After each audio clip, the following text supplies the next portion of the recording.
In this video, I'm going to show you how to set up Linksys RE6300 Wi-Fi Extender. So first of all, in order to do so, there are two options. The first option is the fastest option is using the WPS button. You'd like to plug the extender into the wall outlet near your router. Then you'll have to wait until the LED starts blinking amber, and then press the WPS button on your router. Within 2 minutes, press the WPS button on the RE6300. Then you'll have to wait for the lid to turn solid green, which means the connection was successful.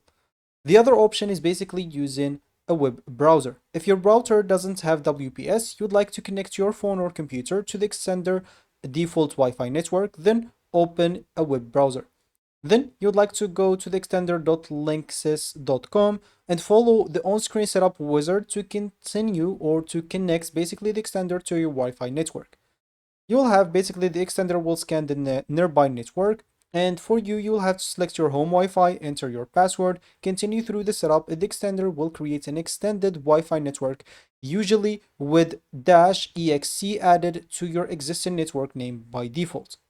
After the setup, you can go and unplug the extender and move it halfway between your router and the area with the poor Wi-Fi, then plug it back in. The front LED helps indicate signal quality, so solid green will mean a good connection, and amber means move the extender closer to the router. So once it's connected, you can just go then and connect your phone, laptop, or other devices to the extended Wi-Fi network. As I said, they'll add this -exe and the final or after the network names to mean that is the extender. If you keep the default settings, of course, you can look for network name ending with -ext. Otherwise, you can connect using the custom Wi-Fi name you created during the setup because you will be able to customize it once you set it up. So that should be it for me in this video. That's how you set up the Linksys RE6300 Wi-Fi extender. So I hope you liked this video. Thank you for watching and goodbye.